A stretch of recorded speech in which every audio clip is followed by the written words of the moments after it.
First of all, Sir Martin, thank you so much for joining us. You are the inaugural speaker at our inaugural event, Zeta Live. We are really appreciative of you being here today. Delighted to be here, David. I hope it's so good you do it again. We hope so. We're really excited about where we are and the speakers and the attendees. We're really pleased with how things turned out. So first, let me start by saying there are very few people who have affected industries the way you have affected the marketing space. And, as I've told you many times at many dinners over many bottles of wine, you're somebody that I've always really looked up to. And I really... You're a real schmoozer, David. Well, listen, you got to be polite. Cut out the schmoozing and let's get on with it. You said yes. Now, in all seriousness, having built first WPP and now S4 Capital, you're doing very interesting things. You've got an incredibly long history as a innovator, change agent, and remade the advertising industry. When you founded WPP to bring the world's premier agencies together for the first time, what was the catalyst for that particular idea? You missed one life. I guess I had three lives in the industry. The first was as CFO at Saatchi's, and that's important because Saatchi's was built on globalization, on the back of globalization. Actually, on the back of Ted Levitt's article in the Harvard Business Review in, I think it was October of 1983, when Maurice Saatchi and I shouted "Eureka!" This was the thesis which he over-egged.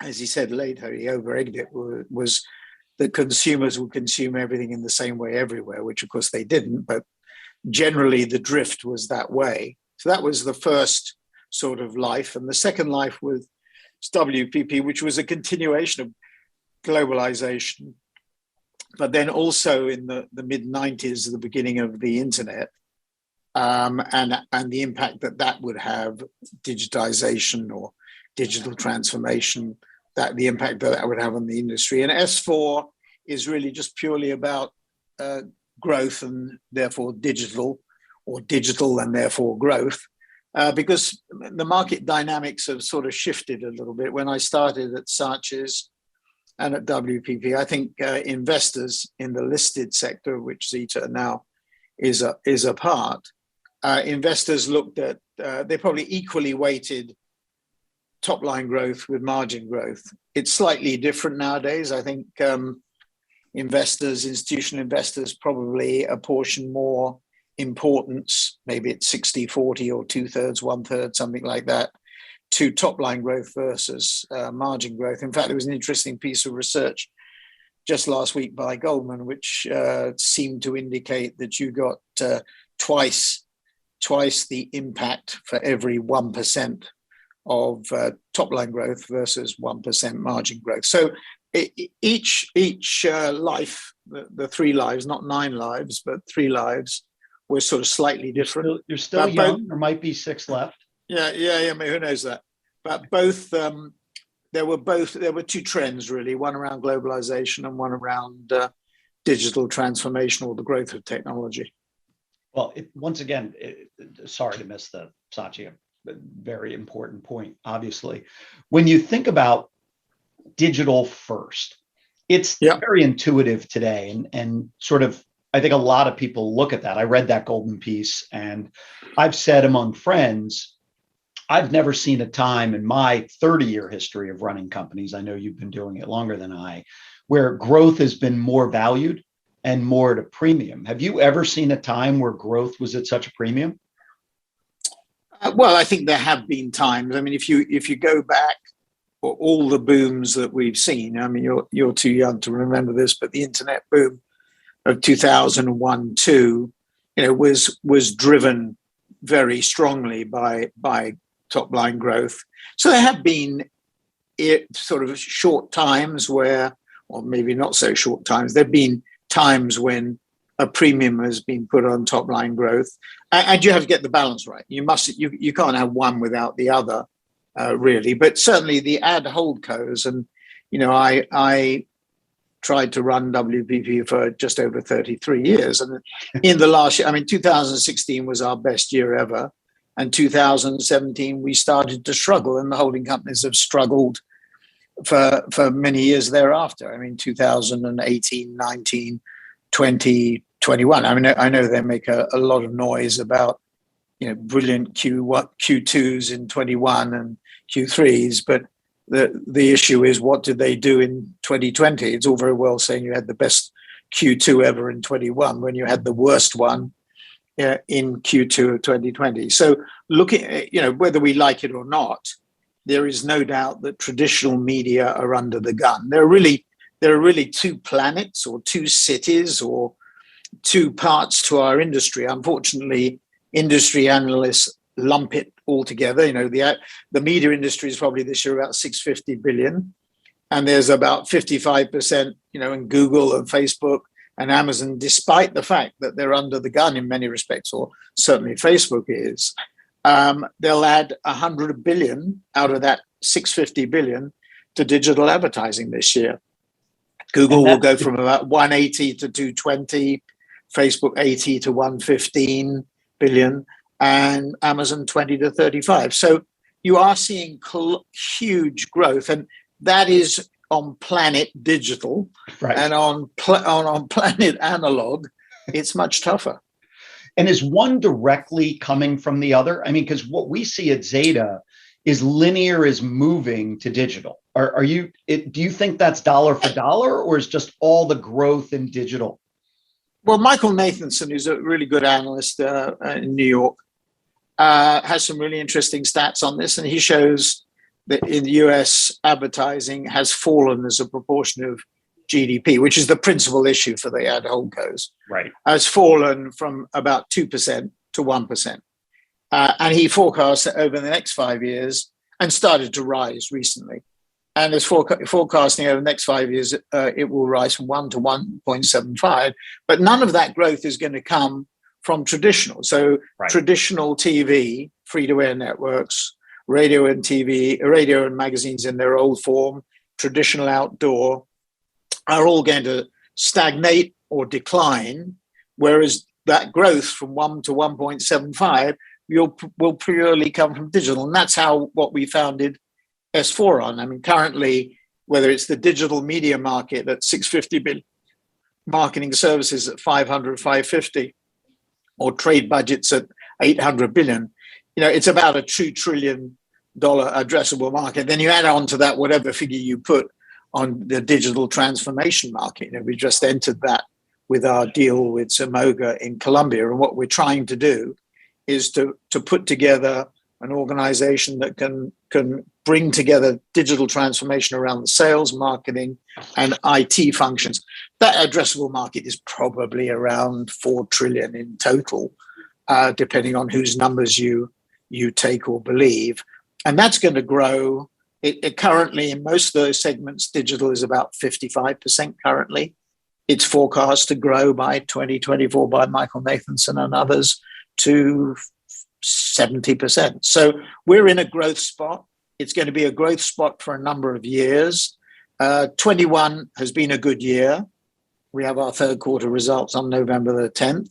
And you know that for the first half of the year, organically, we were growing at 49% off not a huge base, but it's a growing base. We'll do about 900 million of gross revenues this year. Next year, I expect, we're just doing our planning and budgeting for next year. Next year, I think, will be a stellar year as well, driven by strong GDP growth from the fiscal and monetary stimulus, 5 to 6 this year and 4 to 5 next year. 23 will be the big test year. That will be the year that all the noise goes out of the numbers, right? For the holdcos and everybody else, and they'll be on their own. And for us, there are two tailwinds. One is GDP growth, which will get less in 23 when GDP growth goes to 1 to 2% or 2 to 3%.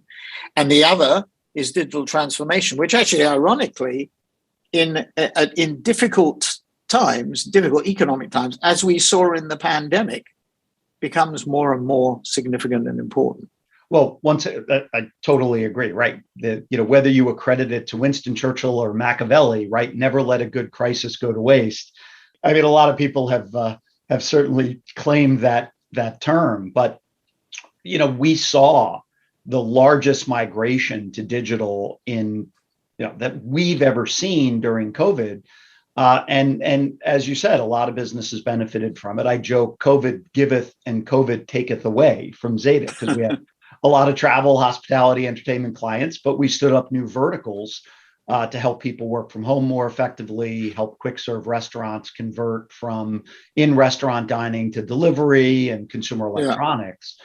When you think of S4 Capital, which, we've been talking about for a number of years, to me, what you're doing there is so interesting. How is it the same as what you did at WPP, and how is it radically different from what you did at WPP? Well, first of all, it's what I said before. We're totally focused on growth. I mean, I'm too old to muck about in slow growth areas. I've got too little time left. So you've got to find, you've got to go where the growth is. With that as a background, and I explain the reason why, growth is coming through the digital area. With that as background, our objective here is to create or develop the new age, new era advertising and marketing services model, because the existing model is 70 years old. It's not 50 years old. It's not from when I started WPP in 85 or Omnicom's big explosion when they brought together three companies in 1985, or Saatchi's before then, or Publicis or whatever. It really goes back to Marion Harper in the 1950s. And that model is no longer fit for purpose. And so with that as background, and there's a bit of disruption here. It's a bit Tesla and Amazonian. We are trying to prove a point and prove that we can create this new model. So that's the background. And then there are 4 basic objectives. The first, purely digital for the reasons we've already discussed. Secondly, the Holy Trinity model, as we call it, of data driving the creation, production, distribution of digital advertising content through digital media in a continuous loop. With a TV commercial, it tends to be a fixed process. In a 24/7 always-on world where agility is key, and we'll get into that in a second, it's really important that you have control of the process and you can develop the process almost in your own way. It's absolutely critically important. So it's an iterative model, and the Netflix model is the best example of it, in my view. We know that David likes sports, so we serve him a piece of content which compares Narcos 3 or whatever to a sports team. Or we know you read the Wall Street Journal, you like business, we compare it to a business. So in the case of Narcos 3, we developed 1.6 million, technically, different executions, probably used 50 to 70,000 of them. But it's like an election model without an election date, where you're continually refining the product. The film is not refined when it goes out. It's developed over time. So that was the second point. We go to market. You would say that's an evolutionary process in and of itself, right? Yes, because you don't know what the perfect solution is. Correct. Actually, the analogy to an election is probably a very good one, because every day your competitors are sending different messages to consumers, to the voters. Every day you almost have to get elected. Every day you have to think about different ways of doing it, because the market is moving so quickly. So that's the second point. The third point is we go to market faster, better, cheaper. Faster is about agility, which in a 24/7 always-on world is absolutely critically important. As you know, David, every CEO, CMO, CIO, chief sales officer says their organizations are really agile. That is not, as we also know, the truth, particularly with analog companies. And the reason why 50% of our revenues and 4 out of our top 6 clients are tech companies is because I think the best way I put it is we like clients who look at the sky, do not look at their boots. We're looking at people who want to be expansive. So agility is key. Better means understanding the digital ecosystem. And it's worth running through the companies. I mentioned Google, Facebook, Amazon, Tencent, Alibaba, TikTok. TikTok's broken through with ByteDance, 32 billion of ad revenues as best as we can determine. Apple and Microsoft, the two most valuable companies on the planet. Adobe, Oracle, Salesforce, IBM, SAP, Twitter, Snap, Pinterest, LG, Samsung, Spotify, Netflix, JD.com, Xiaomi, Kaohsiu, Shopify. These are the companies that we continually look at, the hardware companies, the software companies, the platforms. And in a way, it doesn't matter to us, in a way, who's better and who's not, right? And the ebbs and flows. It's that the primary demand for digital media, for digital advertising, for digital transformation continues to expand, because we're a purveyor of the relative merits of all of these hardware, software companies and platforms. We're the purveyor for our clients. We are the ones who recommend in one way or another who's more important or more valuable than the other. So that's better. And then cheaper, is about efficiency, not in a ZBB way, because that was discredited after 2008 when everybody was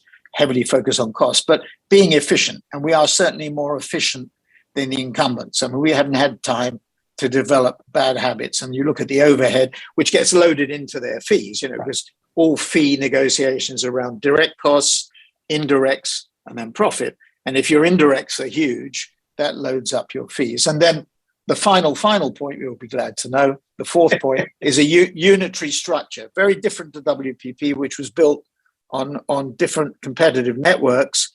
We're one. We have one brand, Media Monks. Half the firm is owned by people in the company. So we do not have a split of ownership and control. Ownership and control are one. That's a really important point. And I think with most of the holdcos, what you see is a separation of management from control. That doesn't mean that manager-managed businesses are bad businesses.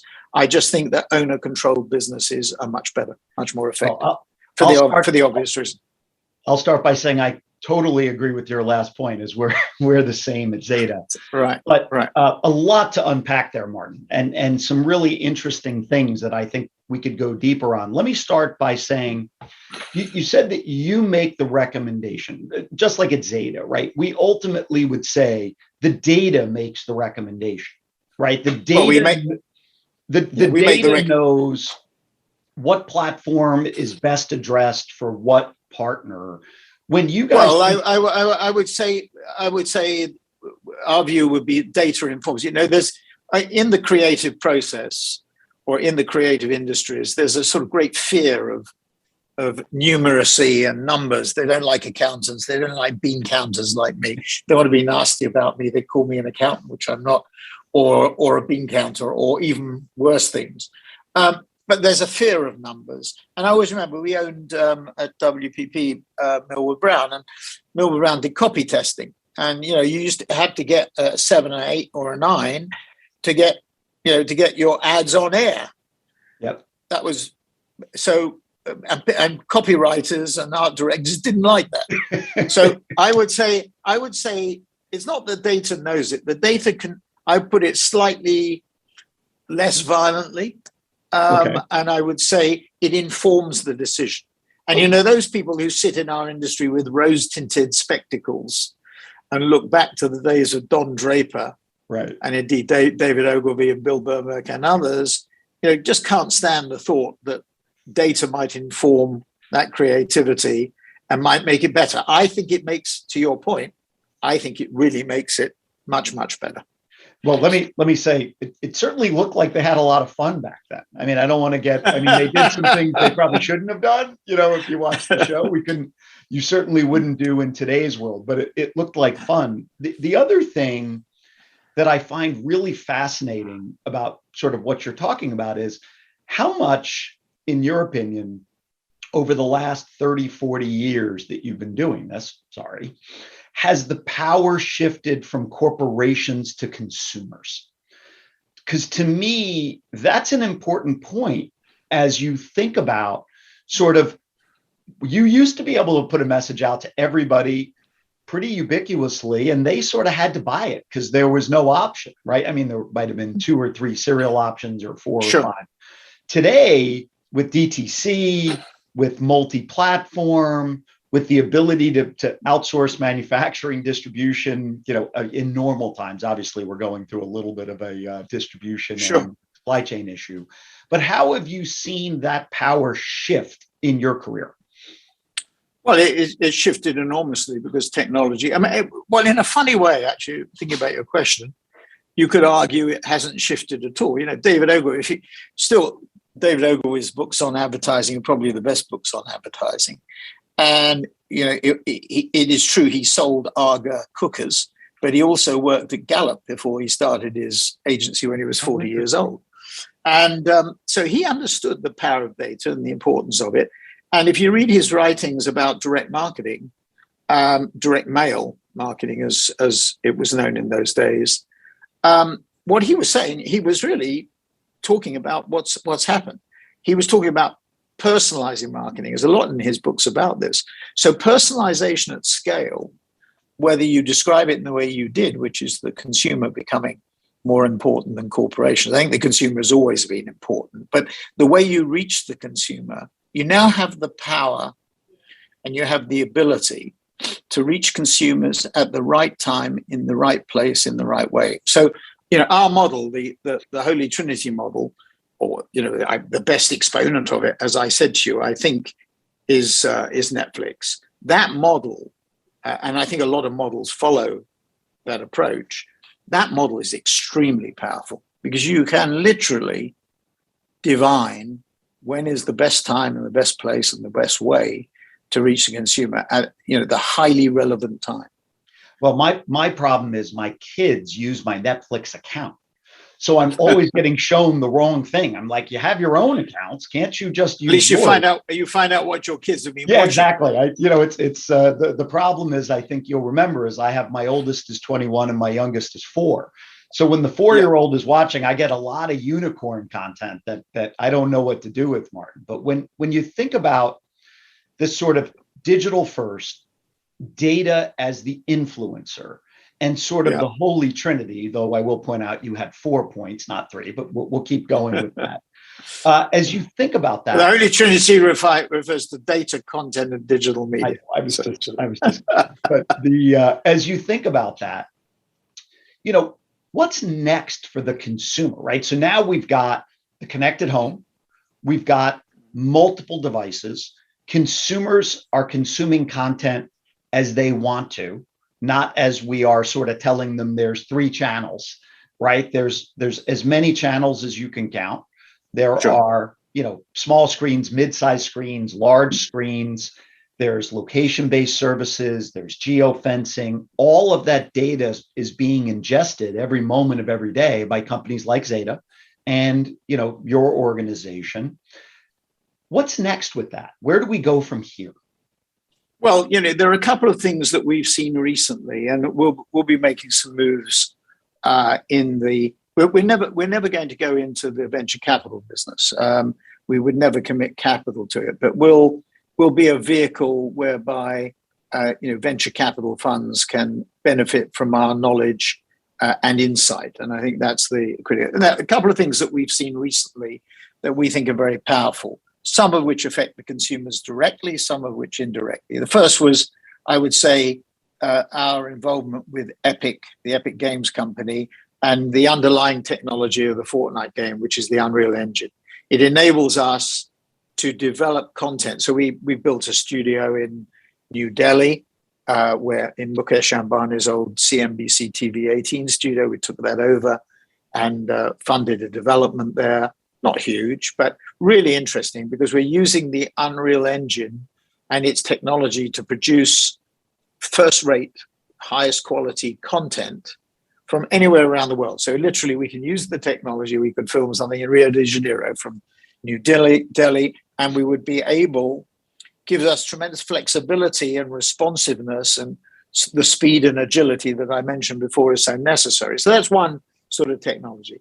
The other technology that we feel very passionate about, and Facebook is our 5th largest client, and we were responsible for the Facebook Connect, the Meta Connect. Yep. Not Zeta, but Meta. It's close. Meta Zeta. The Meta conference that Mark Zuckerberg presented his ideas around the metaverse, and we're in the beginning. There's a bit of hype around it for sure. I was going to but ask. we think it's going to be fundamentally very important. I'm not one for Bitcoin. I can't believe that if governments or central banks don't have their digital currencies, that won't undermine quite dramatically the value of Bitcoin. But I do think blockchain technology will be hugely important. I say the exact same thing. I say the exact same thing.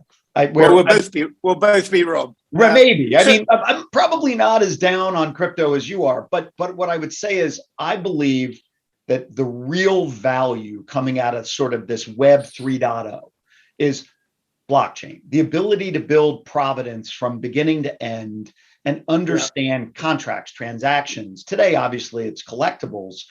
Let's talk a second about the metaverse, just because it's gotten so much airtime lately. Fortnite, obviously, the beginning, if you look at Axie Affinity, where they're effectively building a gamification on top of characters, on top of their own tokens.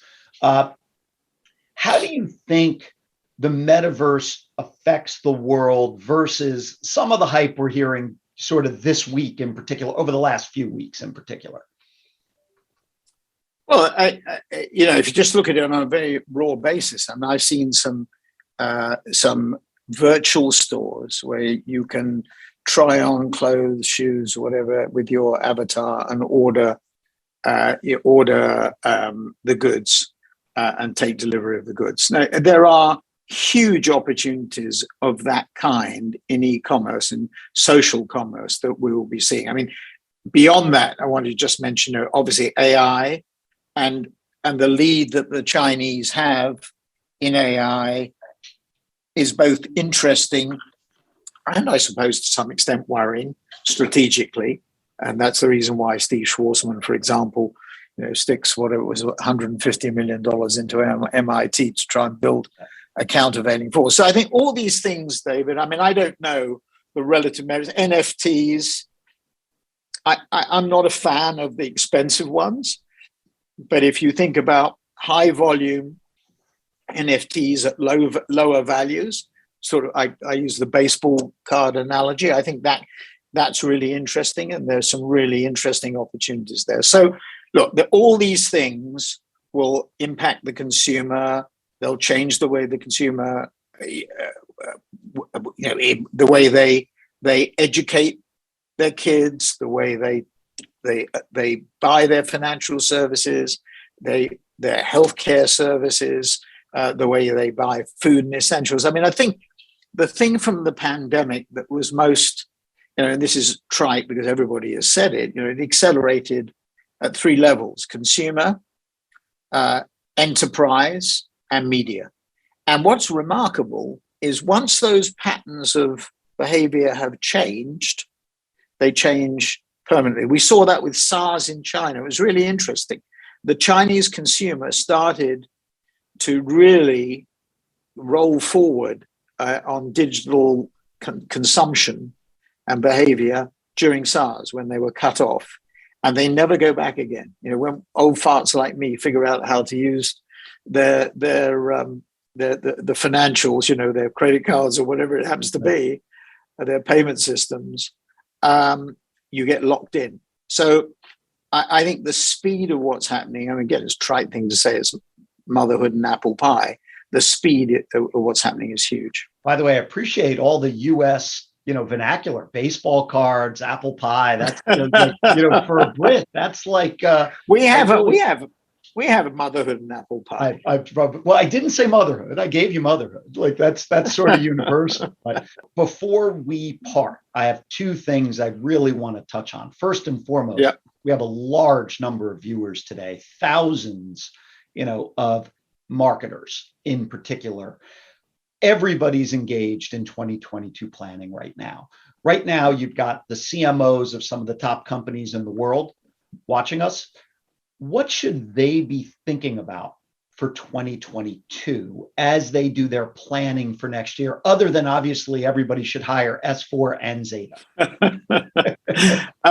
Well, look, it's in the background. I mean, the two tailwinds will continue. The first tailwind is GDP growth, which will be 4 to 5% next year. So that's strong. When you look at historically, it's been about 2 or 3%. That's one thing. The second is digital transformation. Digital will move from 55 to 60 to 60+% of the digital market. So that's the background. But I come around to, look, agility. In this world, you have to be agile and not just say it in the conversations like these, but really practice what you preach. So agility. Second is take back control. Marketers surrendered too much control post 2008, the great financial crisis, because of that ZBB pressure. Get the people out of the company because we want to take cost out. Wrong. And related to that, in an era of a cookieless world, with Google making a very shrewd decision around privacy and a cookieless world, and with Apple doing what they've done with IDFA, which interestingly, if you look at the FT last week, great graph which shows a lot of the Facebook advertising that was affected going into Apple. Well, and Apple's Snap, advertising I think. Well, and Snap being a hit as well by it. But moving. But Snap is one thing you've got to remember. Snap is great, and Twitter is great, but it's only 5 billion. They're small. No, I understand, but I'm saying they were just particularly hard hit. But you have. So I would say agility, take back control, and focus to your and my benefit on first party data with the signals. Right. That is the critical area. And what Google, that's why Google was so shrewd, because what happens in the end is everybody gets pushed back onto their own data. Correct. First party data, consented data, dealt with the privacy hurdle, and you put that together with the signals from the platforms, makes the platforms more important. Listen, as we said a few days ago in our earnings release, it's we don't use a third-party cookie at Zeta, and we've never used Apple's IDFA to identify people. So as those changes have happened, we've seen marketers moving to Zeta who are looking for platforms that don't utilize those things. I'm sure you're seeing similar benefit, because when I look at your business, obviously you're trying to really focus on the brand and their first party data and what they're doing versus others. And listen, when people say to me, they can't believe Google's doing this, how could they? I'm like, of course Google's doing it, right? It's the right decision for their business.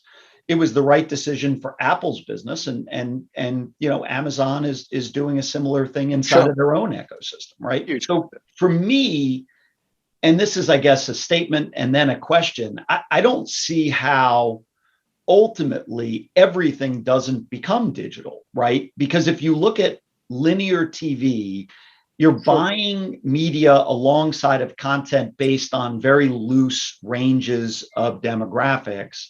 Whereas in CTV, you're buying an ad to an individual. If you're using the Zeta platform, we can target right to the same individual using the Zeta ID anywhere, whether it's social, mobile, programmatic, online video, or CTV, the Zeta ID fully integrates.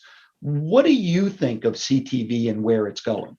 Well, it's huge opportunity. I mean, the growth rates are huge. So, when we look at deals, we have 4 criteria: top line growth, historic and future, margins, a pathway to 21% plus margins after central costs, and if it's not there already, a clear pathway. Thirdly, management must have big ownership.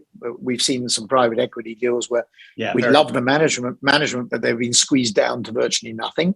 And lastly, no susceptibility to technological change. We're part of the service layer. So those are the criteria that we deploy. So you can see, in a way, our thinking evolves around what we're interested in and how that's going to develop. So I would say top line growth is probably the most important, because again, go to the go back to the reason we founded this company, and it was to capitalize on the growth that is out there. So those are the criteria that we think are relevant, David, when we look at deals. And CTV fits that enormously. We've seen some deals in CTV which we thought were overpriced. Yeah, it tends to be and so right now. And what we've done is build from the bottom. We hired some people from the outside.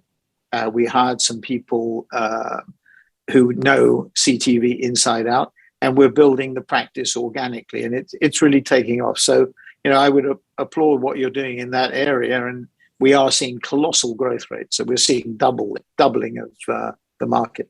Yeah, we said last quarter we grew 499% in our CTV. Well, you're doing 5 times better. But a small bit, not a huge base, but really excited. My last question, which you've actually been answering pretty much for the last 45 minutes, is what do you think the next major disruption is as you look out? Well, it's I don't know the next major disruption. I can pick. We've been through them really. I can pick. As I said, you've been answering this question for 45 minutes. Yeah, I mean, we can pick the metaverse. I think the metaverse has got real legs. We agree. The sort of things that we see in AI, which are part of the metaverse, obviously has a voice, AR, VR. We're streaming these games on Verizon with the NBA. We're in our 3rd season, would you believe? So I think we're going to do 28 games. Starts on November the 14th, I think. These virtual reality, you're courtside with your Oculus headset. So, I mean, a lot of it's all around the areas that we've talked about. But at its heart, there is one thing, and that is, if you said to me, what are we capitalizing on? We're capitalizing on the growth of digital marketing transformation. We happen to be sort of more narrowly based around sales, marketing, and IT. When we sit down, when I go to Munich for our steering group with BMW, the functions we sit down with are sales, our marketing, and our IT. Obviously, manufacturing is heavily involved as well. But essentially, those are the 3 areas. When we implement the marketing engine for BMW in Europe, that's what we talk about and do.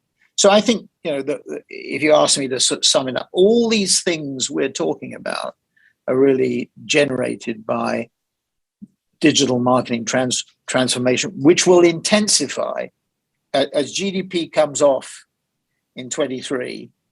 It will intensify. So all the change agents inside companies who hitherto have not been given enough oxygen, they'll get more oxygen. So that's really interesting, just to close on. So what you're saying, which by the way, we believe, because obviously at Zeta, our single biggest business is digital transformation, right? It's something we've been talking about, you and I, for quite some time. You believe that not just was the COVID crisis a massive accelerator to the move to digital, you feel as GDPR, I'm sorry, not GDPR, you feel as GDP, a lot of acronyms out there, as GDP comes down to more normalized global levels, the pressure to move to digital will intensify even further. Yeah, we saw in Q2 of 2020, when the proverbial hit the fan because of the pandemic. Yep. All those people who had said, well, look, we're not going to disturb the status quo. Why disturb the status quo? Things are going okay. So why blow a hole in it? Well, a hole was blown through in everything. So let's get on with it. Let's worry anymore about it. People say never waste a crisis. The reason people say it is it's the single lowest opportunity cost to changing your business, life, or any circumstance you're dealing with, because you're dealing with, a crisis. Sir Martin, what a pleasure. I really appreciate you coming. Thank you very much. A true legend. I know you don't like hearing that because you think of yourself as a young innovator. My mum would agree with you, but nobody else. Well, a true legend in our industry. I appreciate your being our inaugural speaker on our inaugural day. And I appreciate your friendship, and I appreciate your advice and mentorship over the years, Sir Martin. I look forward to congratulations to you, David, and congratulations on this initiative, and every success in the future. Thank you. Same to you. I look forward to our next dinner or bottle of wine when I can get back to London at some point. Me too. Me too. God bless you. God bless you. Thank you all. Bye.